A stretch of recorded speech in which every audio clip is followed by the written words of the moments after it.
Hi, everyone. I hope you're enjoying the 2022 SPARCC EdTech Conference as I am.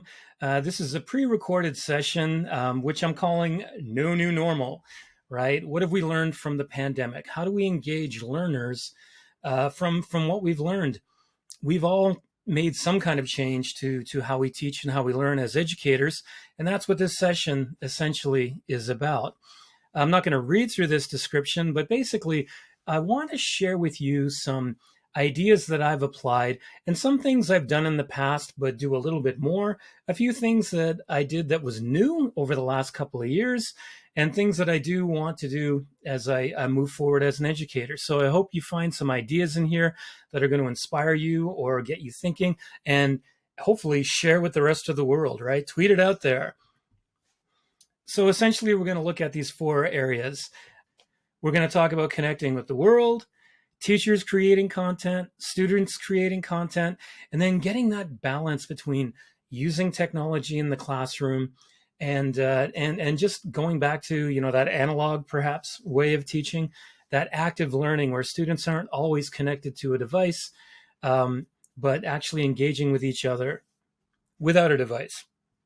So my name is Nate. I'm coming to you from Nagoya, Japan. Actually, I teach at Nagoya International School. You could read about me in the bio and that kind of thing. Educational technology is a background I have and I kind of use on the side, but essentially, I'm a humanities teacher. I teach individuals and societies and history, but you can learn more about me a little bit later. But I do hope you want to keep in touch and I hope you want to connect. You can find me on Twitter at Nathan Gildart, or my website, socialstudiessamurai.com, and my YouTube channel and that kind of thing. But please reach out. Let's keep the conversation going. So first, let's talk about 21st century skills. These come directly from 21st century skills, which you can find on any infographic, and it's all over the internet. But we're looking at learning and innovation skills, information, media technology, how we use that, and then helping students foster skills that are going to help them with their careers down the road, but as well as their personal lives. Let's keep that kind of in the back of our minds as we go through the session. So let's talk about connecting with the world.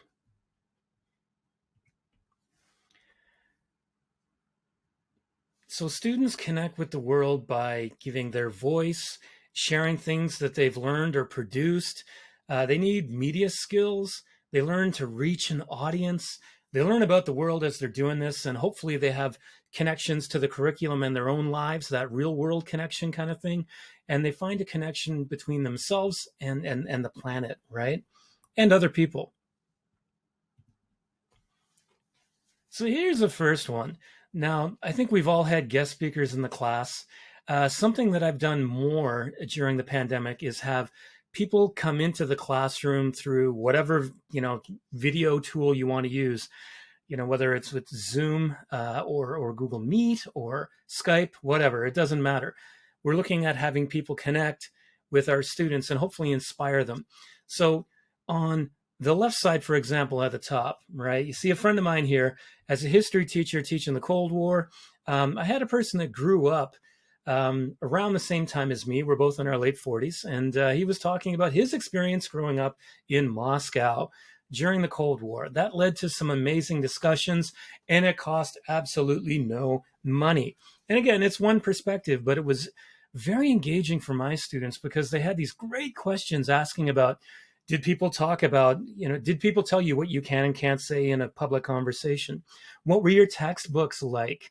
How did you learn about the rest of the world when you grew up in the Soviet Union? It was a fascinating discussion.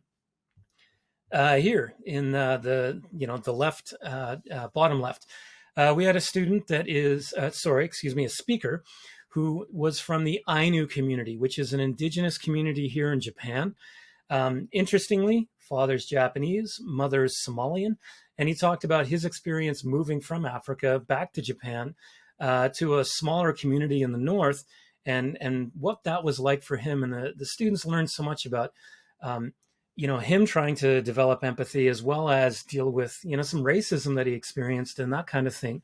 And again, this was just simply having somebody come in on Zoom and share their experience with their students. Now, the woman that you see here, her name's Margie Preuss, wrote a great book called Heart of a Samurai. And I had my students in grade 8 read this book over the course of several months. And she is the professional that actually, had a video call with us.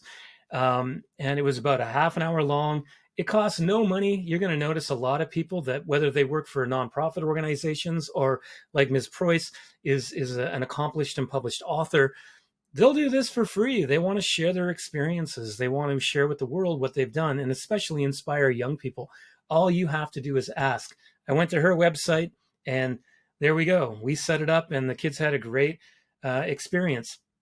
For her in particular, students, got to ask her questions about what's it like to do research. You're American, but you were interested in a topic in Japan and Japanese history. There's so much kids can learn from this, and us as educators as well. You can read the text here as I'm speaking, but essentially that's it.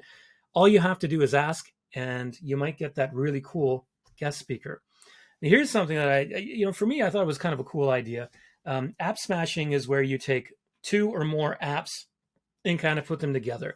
And I wanted something that I could use with my students that would be engaging, but would also allow them, engaging, but also, well, we've got about 15 minutes left in class, and I want you to be interested and do something that's not seen as extra work. So I came up with this idea with Padlet using TED-Ed animations based on history, but also exploring the history of the world. So here's a Padlet I created. Now, this is a template for my students. So, what my students use is different from what you see here, but it pretty much looks the same. But essentially, hey, you've got an extra 10 or 15 minutes, or perhaps this could be, something that you assign for homework or flip learning or whatever. But within Padlet, they do have a map feature where you can actually pin different places around the world. And so, for example, here's a great TED-Ed animation on, Great Zimbabwe. And so what I do is, of course, look at these videos first myself, and I try to get the heart of the video, and I just ask 1, maybe 2 questions that the students can then respond to. Let's pause that there, by adding a comment. Now, if you have a Padlet account, or if your students have one, then they can type their responses and that kind of thing. And then you can see their responses. And if you want, you can actually grade it. But if not, you can just read and comment on it. So I've got these different topics in world history through TED-Ed animations. Here's one on the slave trade, one on the Silk Road. Let's see, there's so much interesting stuff. And you note that I give a simple prompt that students don't have to spend a lot of time replying to, but hopefully a little bit of time thinking about. Padlet, TED-Ed animations, and YouTube all together. Fantastic stuff. Now, speaking of TED-Ed, maybe you know, maybe you don't know, but the TED organization has a fantastic program called TED-Ed Student Talks. And I've had a TED-Ed club now for 5 years. We're going into year number 6. And essentially, there's a full-blown program with lots of guidance and support among the TED organization, but also with TED-Ed club leaders, supervisors, teachers like me, that organize connect calls with other clubs around the world, or maybe in your region. But basically, students prepare their own TED Talk over the course of a year using these guided explorations. They don't call them lessons, they're explorations, because students are kind of exploring where their passions lie, what they want to talk about, what interests them. And it's a really wonderful program. And in the end, you could plan to have a TEDx event and highlight your students and their talks, or you could just have an in-house event like we do. During the pandemic, we actually used StreamYard to broadcast live on YouTube when we could not have, the community, parents, other students, or even people outside of the school come and watch their talks. I won't click on the links, but you will have access to this slide deck, and you can see these links are active. Look for this, TED Ed Student Talks. Here, this image that you can see, these are students from a club in Korea and the Philippines, initiated by this club in the Philippines, and then us here in Japan. And basically, we just had a 1 hour gathering where there were activities planned where students could get together and talk about their TED experience, their ideas, and that kind of thing. This is something that, again, when we first started the club, we had our in-house presentations and invited our community. With a pandemic, we just broadcast on YouTube using a tool called StreamYard, very user-friendly, and I will explain how that works a little bit later. Now, I have to admit, I don't listen to a lot of podcasts. That's largely because I commute by bicycle. And that's really kind of the reason. I don't really have these places where I sit and just listen, but I do see the value in podcasting. And podcasting is actually not very difficult. I spend more time on our student podcast, where we have students share their experience.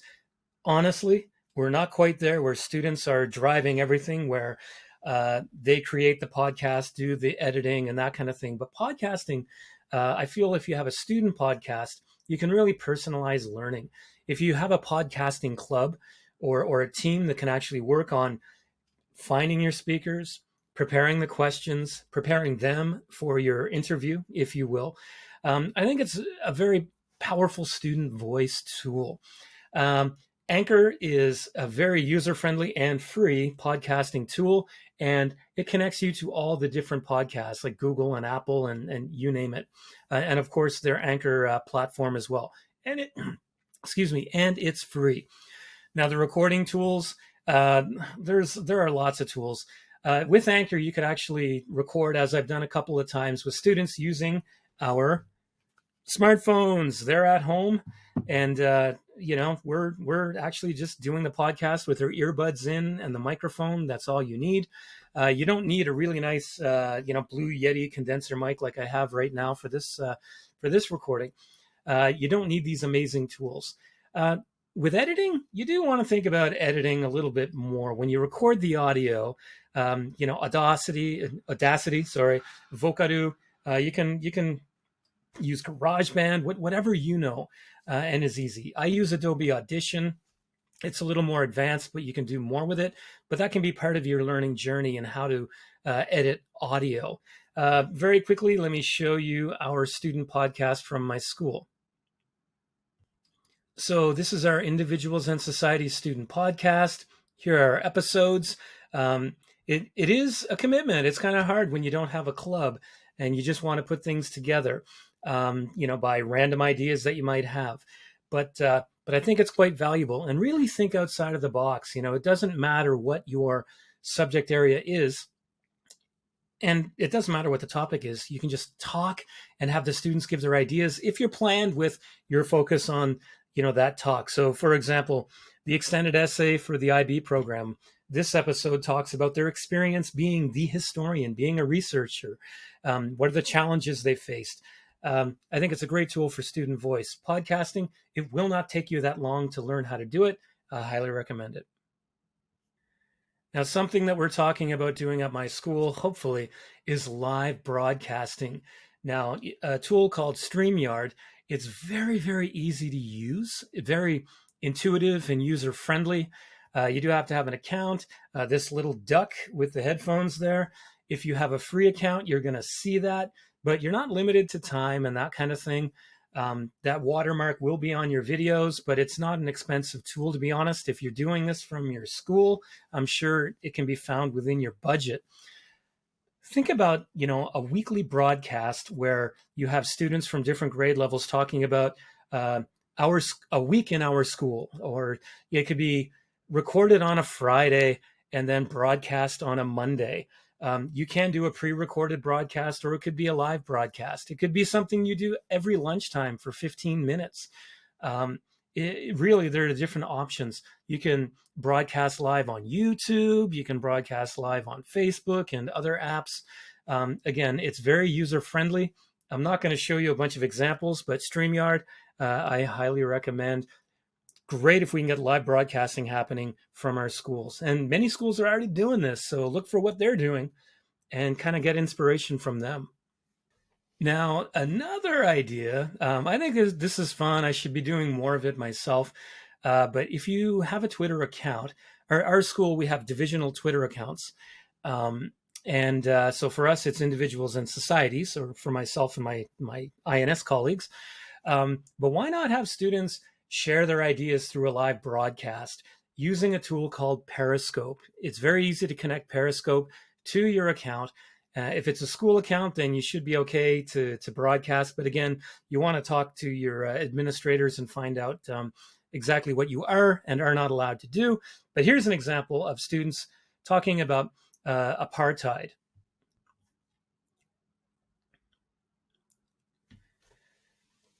So here is a live broadcast that we did.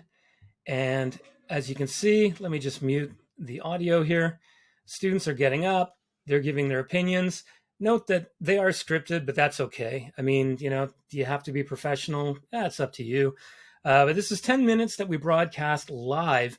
And you can see we had 103 viewers as students did this, giving their views on, what was, well, unjust about apartheid, really. They all felt that apartheid was wrong.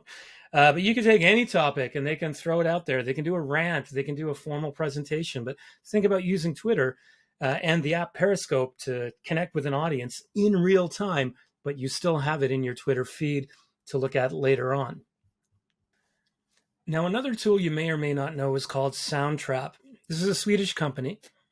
And this is for online audio recording, music production, that kind of thing. What's special about Soundtrap is that you can actually work in Google Drive, right? Maybe now they have Microsoft Teams, I'm not sure, but I'm not a music teacher. But essentially, each student, I think, costs or did cost, around, $4 per year for students to be able to collaborate with other students around the world or within your school, creating music.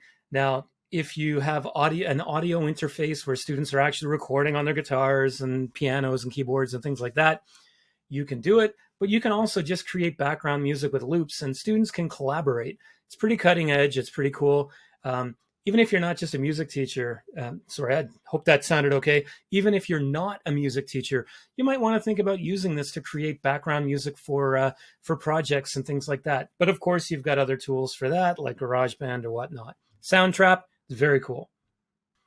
Many people know Flipgrid, which is now called Flip, right? So Microsoft Flip, it's that tool where students can kind of collaborate together in real time by, sharing video ideas through video and that kind of thing. I'm going to show you a few ideas that I've created using this. One, let's talk about the late 20th century. So this is an example of how I used Flip to get educators to reach out to my students and talk about what the 20th century meant for them. I was born in the early 1970s, so the people here have different age ranges, but they talked about what was happening in culture, what was happening politically, and they were sharing their experiences about the world where they grew up and where they were from, with students. And we just watched one of these videos at the beginning of each class. I thought it was just a fun way to get people from around the world to kind of share their experiences with my student. Microsoft Flip, many other applications. This is just one. Kialo Edu is another online platform where students can share their ideas, with each other. If you create an account, you can have students create an account. You can kind of keep an eye on, what people are saying and what they're not saying, just to get that honesty and, like positive language going. Let me show you what it looks like. So essentially, students, they can look at comments that people made. So you give a provocation. This was for a history class. And students can then comment to each other in agreeing or disagreeing. You can go back to your parent comment here, which is my provocation that I gave students. And then you get the pros and cons. And you can see who agrees with who doesn't agree. They can hit the heart mark and that kind of thing. Another way to have students kind of collaborate, maybe not collaborate, but share their perspectives and views with each other on the web. Another is Tricider or Tricider. I do not know how it's pronounced. This can be used for debate. The sample I'm giving you is actually, I wanted to find out if my students understood the assessment they were doing about halfway through so that I could mitigate any misconceptions that they had. It was just a different way to get feedback from students. Let me show you how it looks. Now, while this is largely, I would say, used as a debate app, here I could see a student posting a comment or a question, and then other students actually posting. So here, 18 upvotes, 10 upvotes. I think I might want to look at that a little bit more closely and find out where they are not sure about what to do for an assignment. There's many ways to do this, but this is one way that I used Tricider or Tricider. But again, usually it's for discussion, debate, and that kind of thing, I would think. Now, another thing I think is important is our professional learning network, our PLN. Uh, Over the last 2 years, many of us have been online quite a lot, or a lot more than we usually are. Twitter, Instagram, you name it. But reaching out to other professionals is a great way to learn from each other, share what you have to share. There's so much great learning out there, which I'm sure you're aware of now. But here you go. Build your PLN. Lots of great online professional development. You can get badges from tech companies, whether it's, Apple, Google, Microsoft, Kahoot, Satori, Book Creator, Adobe, you name it. Have a look. All of these programs, if you're going to do EdTech badges, which means you go through their certification process, they're going to connect you with other educators that love what they do and have great ideas. So let's talk a little bit about teacher content creation. When we create content, whether it's video or audio, or even just visual stuff for our students can learn at their own pace. The teacher can focus on the content, not have to worry about what's in a textbook that might confuse students. And we can also archive whatever we create to use for future lessons. And with all these tools, if we save the original, we can go back and edit a little bit later when things like stats and data change, etc. So teacher graphics, I think teacher graphics are great. I tend to use Adobe Express. Here's an example of a word wall I'm working on. I just make a copy of a template and change things as they go. This is an Instagram post for a topic my students were working on. They created their own Instagram post using Adobe Express and a template that I gave them, but they were free to work on their own, of course. Class signage and things like that. Now, it's not all about Adobe, of course. Canva's got some great stuff. You could use Google Drawings. You take your pick. Storytelling, I think, is big. All of these tools that you can see here are great for storytelling. I'm going to show a couple that you may or may not know. Satori, great tool where you can add audio, you can upload any kind of audio you've recorded or even link to podcasts and things like that. You can add images, you can add video, you can have little quizzes and polls. In fact, I usually start with a forum, and when my students are logged in, then they could, write their comments. Story is a very cool tool. Book Creator is another. So Book Creator, students can create their own books, magazines, how-to guides, you name it. And essentially, you can link, it's a multimedia tool where, you can tell a story, but you could also create your own textbook if you want. And you can add audio, you can add video, you can record your own video and audio from within the app, which is great. I feel this is just a really great tool for storytelling, content creation, you name it. And another one called ThingLink, which uses 360-degree imagery to share knowledge, tell stories, whatever, which is also now linked with Canva. So here's an example of a place. I took this photo with my own camera.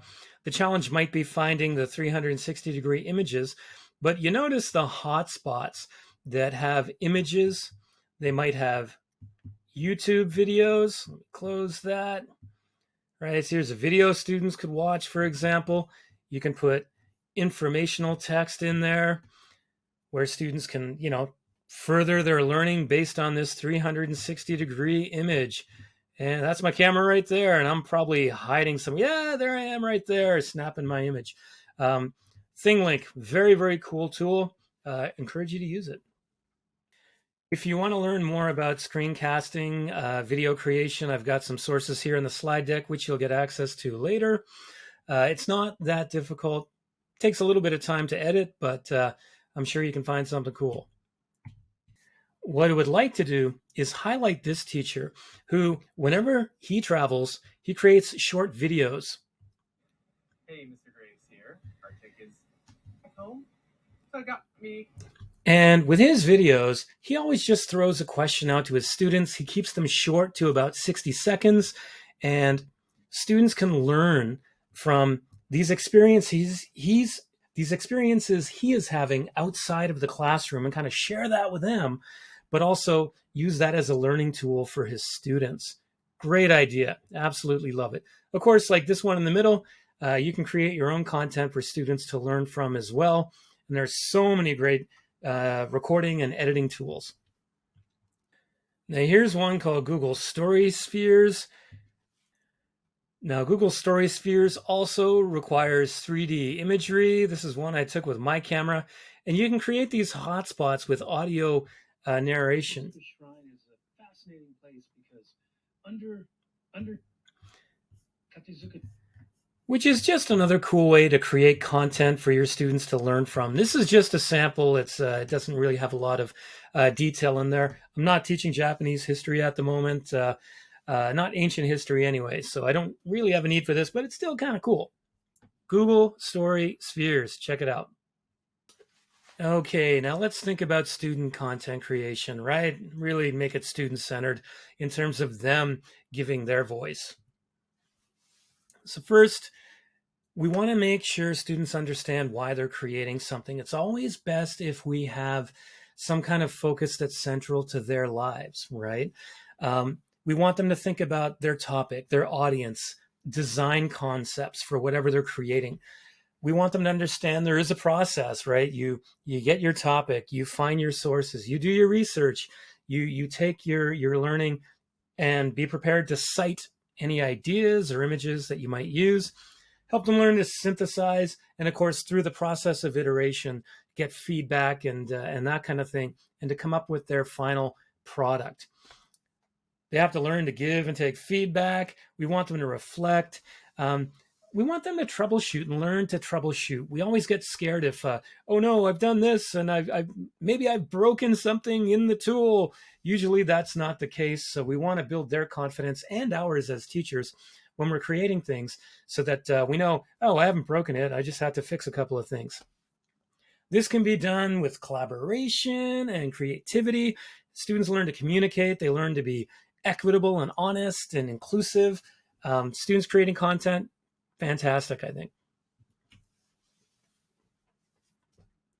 As we are learning to teach creativity, well, can you really teach creativity? As we help students learn to be creative and tell stories and that kind of thing, I think we also need to be learning on our own. I've deliberately chosen National Geographic and Adobe here because they have worked together to come up with some really great online learning. I'll start with National Geographic, and if you're not a science or social studies or teacher, please just have a look anyway. So Nat Geo has a lot of free courses that they're self-paced. You work on your own. And I want to scroll down here in particular to storytelling for impact courses. And this helps us as teachers learn how to use audio. This is about podcasting, video, photography, and graphic design, in particular, creating infographics. And again, these are free, they're self-paced, and it's Adobe working with National Geographic together. There's other stuff, but I encourage you to check it out on your own. Now, most ed tech companies have some kind of teacher certification program. Just because I mentioned Nat Geo, I'm going to mention Adobe Creative Educator. Level 1 and 2, you'll get this link if you access the slide deck, but you can easily find it with a search on Google. It's a great program, doesn't really take a lot of time, where it gives you a deep dive into Adobe Creative Cloud Express, also called Adobe Express. Fantastic tool, but if you have a tool that you really like using, then why not do the educator certification to help give you that deeper dive and expand your professional learning network? I think it's only great to be doing these online learning programs, because then we can have a better understanding of what we're asking our students to do. Now, we've seen student created videos. I'm not going to show a whole bunch of different videos or the tools to use. You can figure these out on your own. You can see the some suggestions on the side, whether it's WeVideo or DaVinci Resolve, Adobe, iMovie, whatever. What I would like to show is this sample of students working together to create a YouTube channel for an in-class assessment with a real-world audience. So what this group of students did was they used Adobe Express to come up with their brand. They came up with their color schemes, their logo. For the assignment, they had their topic, which was, elements of economics, mixed economies, and the different parts of mixed economies. So a smaller topic within economics, but then they broke it down into its smaller parts and created these, generally 1 to 2 minute videos on those different elements.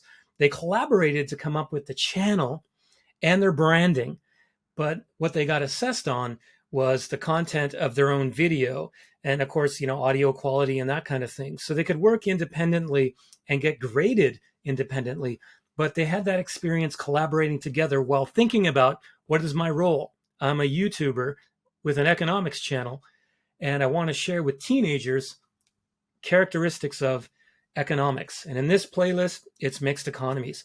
Fantastic assessment. Students got a lot out of it. They could work together, but also work independently and be graded as an individual. Students creating graphics, it's another thing. Lots of online tools that students can use: Adobe Express, Canva, Google Drawings, you name it. This is one example. I'm sure you've seen plenty. Again, websites, lots of free websites out there. For you as a teacher, it's really easy to buy a domain. Most domains are anywhere from about $10 US to $20 US. You just come up with your own name, make it creative, and create your website with your own personal brand. And of course, students can create club websites and things like that. You choose what you want to use for your platform, whether it's Wix, Weebly, Google Sites, lots of really user-friendly stuff out there. Now, here is an example of where we've used multimedia for an assignment. So essentially, this is how it worked. Students did their research, did the process of iteration, came up with their final product, which was a video to be uploaded to YouTube about a conflict somewhere in the world. We got creative. We didn't look at conflict as just something that was war. We looked at protests like, the Me Too movement or Black Lives Matter. Some looked at climate crisis, some looked at the abortion debate. What we did, though, was create the video, had a call to action, and then we created this graphic, which was used for the YouTube thumbnail, uploaded to my school account. But notice we have the QR code here. Well, essentially, what we did was put the video online, took the QR code for the video, and then we added it to this poster, and we used the poster for the YouTube thumbnail, and then we just printed it off, and we posted around the school for an awareness campaign, which was part of the call to action. Learn more about this conflict. Great multimedia assessment. Students worked in school and on their own. This could be completely done at home or completely done in school.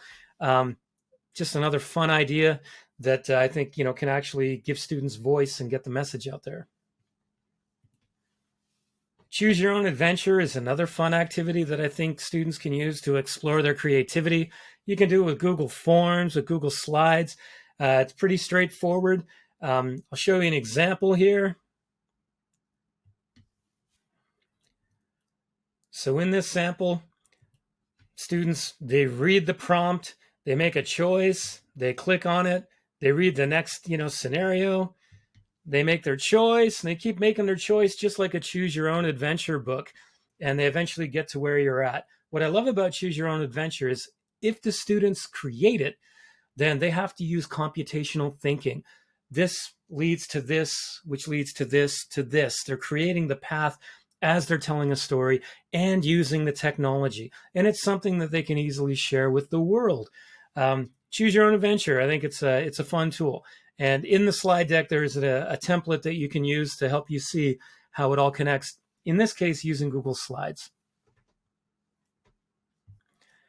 So let's briefly talk about that balance between using tools, digital tools, whether it's a device or being online, and in class, doing activities where we don't need a tool. It's very important to keep that balance, I feel. First, it helps students maintain socializing without being online. I think socializing online is fine, but we do need to make sure that there is kind of a balance. They're socializing face to face. Gives them a chance to rest their bodies, rest their eyes, limits that screen time a little bit. And I do feel that young people need to move, just like adults. We need to move around, so we don't always want to be sitting on the computer all day long in class, right?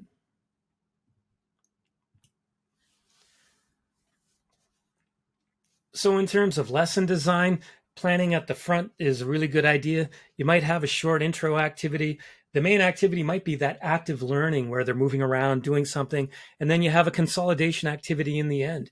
Now, in the beginning, it might be you showing a video and they type something to respond to it on Padlet or a Google form. And in the end, your exit ticket might be digital as well. But the core is going to be them moving around, sharing ideas, kind of talking to each other, right? So I'm not going to go through all of these different strategies. I'm going to pick a few that I think are interesting, but I want to direct you to SRI, School Reform Initiative, based in the United States. They have loads and loads of protocols that are really great for teachers learning at conferences, but also for students learning in class. First one I'm going to mention is affinity mapping, this one right here. Essentially, students have a piece of text. They have to write down one word that really stands out, one short phrase that really stands out, and then one sentence that really stands out. So you don't want a really long piece of text for this.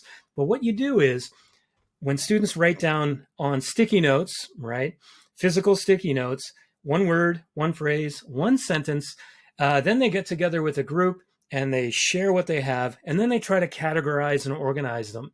And if you can, then you get the bigger group together and really try to drill down.